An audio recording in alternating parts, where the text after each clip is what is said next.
Béat Hashem, le Chok l'Israël de ce matin dédié à la Refoua Shlema de Raphaël Chaim, Bar Rachel, Miriam, Bat Rachel, et Chava Léa, Bat Esther, le Nishmat, Moshe Ben Chana. Dit la Gemara, Baba Kama, 17b, Tanou Rabbanan, Chachamim nous enseigne, Tarnegolim, Shayum, Africhim, Mimakom Lakom. On parle de poulet, mais on va, Béat Hashem, actualiser cette Gemara à la fin. On parle de poulet, chacun il avait dans son jardin des poulets et des chèvres. Okay? Maintenant, Tarnegolim, Shayum, Africhim, Mimakom Lakom. Les poulets, ils ne peuvent pas voler, mais comme ça, ils volent un peu et ils atterrissent. Et il dit ici des poulets qui essayaient de voler d'une place à une autre, et voilà, là où ils sont atterris, il y avait des kelim, il y avait comme des verres, et ils sont tombés sur le verre est tombé par terre, il s'est cassé. Alors maintenant, on dit la Gemara, Meshalmim, Nezek Shalem.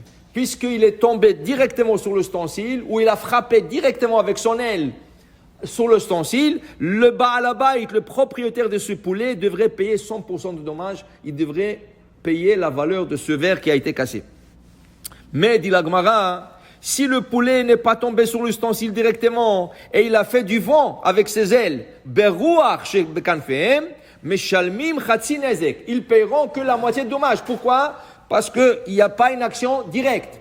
C'est une action indirecte. Ils ont fait du vent. Le vent a frappé sur l'ustensile est tombé. Dans ce cas, c'est indirect et le propriétaire paiera 50% de dommages seulement. Sumchus Omer, Nezek Shalem. Sumchus dit, même cela, ça mérite de être payé à 100%.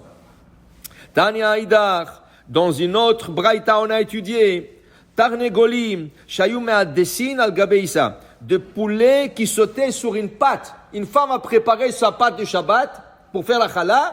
Sont venus les poulets du voisin, ils se sont mis sur la pâte. Ou le voisin, il avait un bol avec des fruits, sont venus les poulets du voisin, ils ont commencé à piquer dans les fruits. Maintenant, personne ne va manger cette pâte, personne ne va manger ces fruits qui ont été piqués.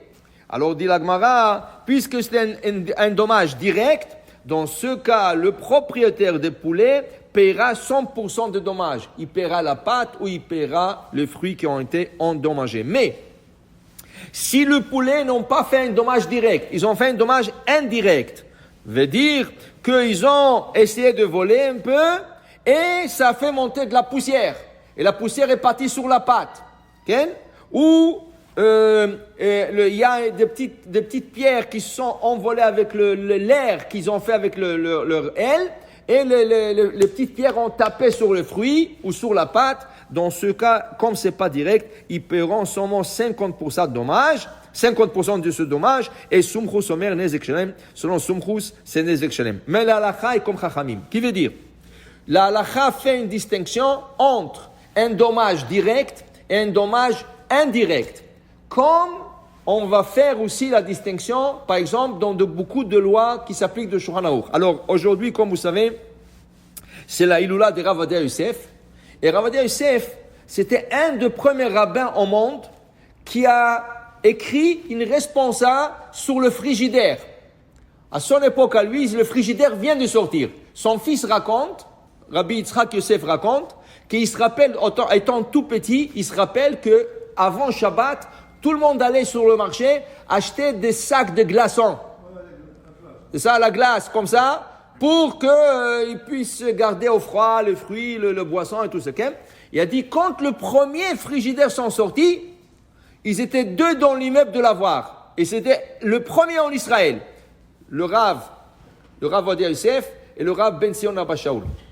Maintenant, il raconte que le problème était que quand tu ouvrais le frigidaire, la porte du frigidaire, la fan se mettait en marche. On ne peut pas mettre une fan en marche le Shabbat. La question était, est-ce que c'était permis ou pas? Rav Ovadia Yosef s'est penché sur la question, comme plusieurs questions halachiques difficiles, et il a décidé que c'est permis. Pourquoi? Voilà la source ici. Une action indirecte. Ça s'appelle dans la halakha, vous allez voir dans la halakha, ça s'appelle grama. Grama veut dire indirect. Est-ce que toi, tu allumes un interrupteur pour allumer la fan du frigidaire? Non. Toi, tu ouvres une porte. Ouvrir une porte, c'est permis? 100% c'est permis. Qu'est-ce qui arrive maintenant? Indirectement, l'air chaud de la pièce, il rentre dans le frigidaire. Quand le thermostat du frigidaire détecte l'air chaud dans le frigidaire, automatiquement il se met en marche. Mais ça prend quelques secondes. Quand ça détecte et quand ça se met en marche. C'est une action indirecte. Gramma, c'est permis. Alors il a dit que c'est permis d'utiliser le frigidaire le jour de Shabbat. Il y en a qui sont plus stricts. Qu'est-ce qu'ils font? Ils attendent. Ils mettent l'oreille à côté du frigidaire. Ils attendent que le frigidaire se met en marche toute seule. Parce que le frigidaire, chaque quelques minutes, il se remet en marche avec le thermostat qu'il a. Alors ils attendent que le frigidaire se met en marche. Et rien qu'après, ils ouvrent la porte du frigidaire. Quand le frigidaire est déjà en marche. Mais comme le Rav Ovadia Yosef l'a expliqué, c'est pas vrai. La seule chose qu'il faut faire attention au frigidaire, c'est la lumière. Ça, il faut la déconnecter avant Shabbat. Okay? Aujourd'hui, il y a aussi même des frigidaires mode Shabbat. Qu'il ne se met pas en marche quand tu ouvres. Okay. Mais son fils, Rabbi Yitzhak Yosef, raconte que son père, depuis qu'il a acheté le frigidaire, il a écrit une responsable que c'est permis tout ça. Il n'a jamais, jusqu'à la fin de sa vie, il n'a jamais ouvert le frigidaire une fois dans le Shabbat. Toujours il a appelé un enfant, toujours il a appelé quelqu'un pour ouvrir le frigidaire, mais pas un adulte, un enfant. Pourquoi? Il a dit c'est permis. C'est 100% permis, il a écrit. Okay? Et quand les gens le demandaient, il leur a dit c'est permis. Lui, il était toujours strict sur lui-même. Il était strict. Il assouplissait sur le monde, il aidait au monde, okay? Il leur permettait des choses, mais lui, il voulait être comme toujours avec l'opinion qui sont plus strictes. Alors c'était une idéologie. Par exemple, il a dit la matzah, toute l'année c'est maisonnote. Mais jamais il a mangé la matzah dans l'année.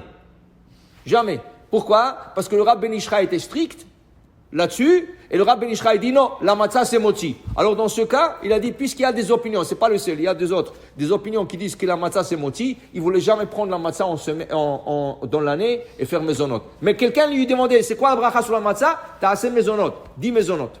Tu comprends? Alors pour dire, c'était un grand érudit, et c'est une grande perte pour le monde, mais ces livres sont là, on peut toujours étudier dans ces livres. Baruch Adonai Le'olam, Amen ve Amen.